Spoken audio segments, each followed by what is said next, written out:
kiss me out of the bearded barley nightly, beside the green, green grass. Swing, swing, swing the spinning step. You wear those shoes and I will wear that dress. Oh, kiss me.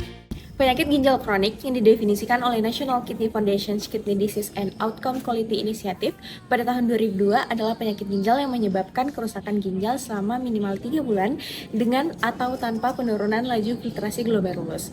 Penyebab PGK yang paling umum adalah kelainan uropati sebanyak 30% hingga 33% dan glomerulonefritis sebanyak 25% hingga 27%. Penyebab lain dari PGK adalah sindrom nefrotik, infeksi saluran kemih, gagal ginjal kronik, ginjal neurogenik, dan juga nefritis lupus.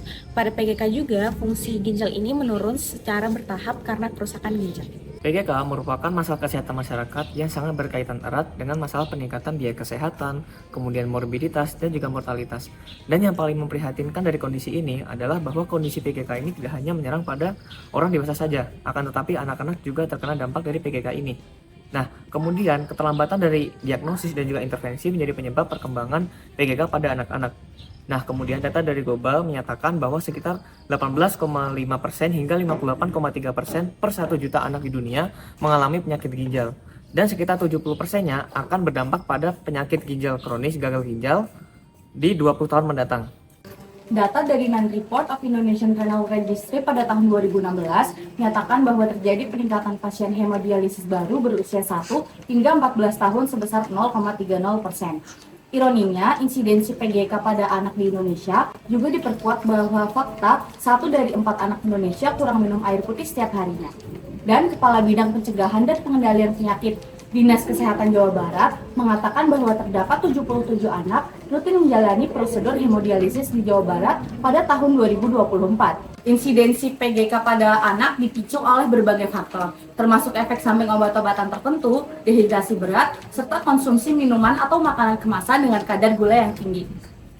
Minuman kemasan menjadi favorit berbagai kalangan, baik tua maupun muda. Sayangnya minuman ini rendah nutrisi dan lebih banyak mengandung gula, yang sangat digemari oleh anak-anak sekolah. Dokter spesialis anak RSUD Kabupaten Pulang Pisau, Franky Luhulima, menjelaskan bahwa konsumsi berlebihan minuman manis ini dapat menyebabkan gagal ginjal. PLT Kepala Bidang Pencegahan dan Pengendalian Penyakit Aan Sugandi menjelaskan bahwa konsumsi gula berlebih yang dimulai sejak usia anak-anak telah berkontribusi terhadap meningkatnya angka gagal ginjal pada usia muda, termasuk anak-anak di bawah 18 tahun yang sudah harus menjalani hemodialisis atau cuci darah. Dampak jangka panjang dari kebiasaan mengonsumsi minuman manis yang dimulai sejak kecil sangatlah serius. Anak-anak yang terbiasa dengan pola makan dan minum tidak sehat sejak kecil berisiko lebih tinggi untuk menderita penyakit ginjal kronis di masa depan. Oleh karena itu, upaya pencegahan melalui edukasi kesehatan menjadi sangat penting, terutama di kalangan anak-anak usia sekolah dasar. Mereka perlu diberikan pemahaman mengenai bahaya konsumsi gula berlebihan serta dampak buruk dari kebiasaan mengonsumsi minuman kemasan. Urgensi untuk melakukan edukasi mengenai penyakit ginjal kronis kepada anak-anak sekolah dasar sangatlah jelas.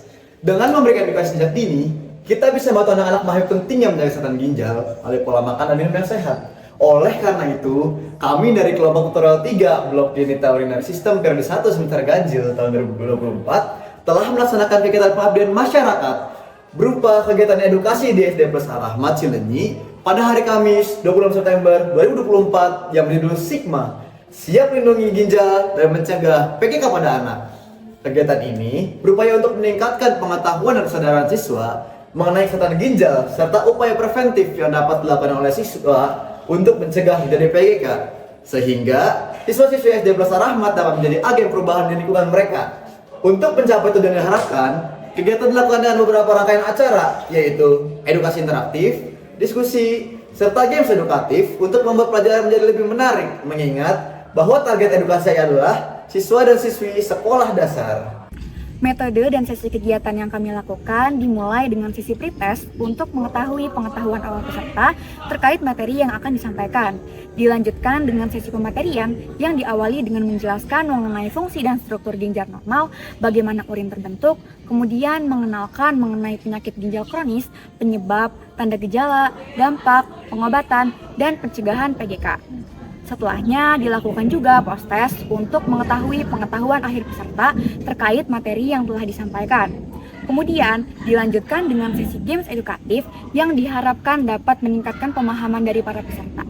Kegiatan diakhiri dengan dokumentasi dan pembagian poster indikator urin, juga poster edukasi kepada pihak sekolah yang dapat diletakkan di toilet dan majalah dinding sekolah sehingga peserta dapat membaca lagi materi yang sudah disampaikan dan kegiatan dapat mencapai keberlanjutan. Berdasarkan kegiatan yang telah kami lakukan, didapatkan bahwa pada indikator kuantitatif, peserta yang datang berjumlah 90 peserta dari target kami 50 peserta. Pretest dan posttest dilakukan untuk mengukur tingkat pengetahuan para peserta terkait dengan informasi yang didapatkan dari kegiatan edukasi pada kegiatan Sigma. Pertanyaan-pertanyaan yang diberikan berupa pilihan ganda yang terdiri dari 5 pilihan dan berasal dari materi yang disampaikan pada saat kegiatan edukasi. Hasil yang didapat lalu diolah dan dianalisis. Analisis yang dilakukan adalah analisis endgame guna melihat efektivitas kegiatan yang dilakukan. Didapatkan rata-rata nilai pretest sebesar 79, sedangkan rata-rata nilai posttest sebesar 95. Hasil analisis endgame didapatkan sebesar 77% sehingga kegiatan ini dapat dikatakan efektif. Adapun pada indikator kualitatif, kami menilai keaktifan peserta dan antusiasme selama kegiatan Sigma berlangsung dengan bertanya pada sesi tanya jawab, peserta memperhatikan materi dengan fokus, dan antusiasme pada saat sesi games edukatif. Melalui kegiatan Sigma ini, kami berharap dapat menyebarkan ilmu mengenai PGK bagi masyarakat dan khususnya siswa-siswi dan warga sekolah SD Plus Ar-Rahmat Cileunyi untuk pencegahan dini PGK. Kami turut senang melihat adanya perkembangan pengetahuan dari para siswa melalui pretest dan posttest. Selain itu, harapannya program kami dapat menginspirasi langkah-langkah besar lainnya bagi kesehatan masyarakat Indonesia. Beneath the milky twilight, lead me out on the moonlit floor. Lift your open head, strike up the band and make the fireflies dance. Silver moon sparkling, so kiss me.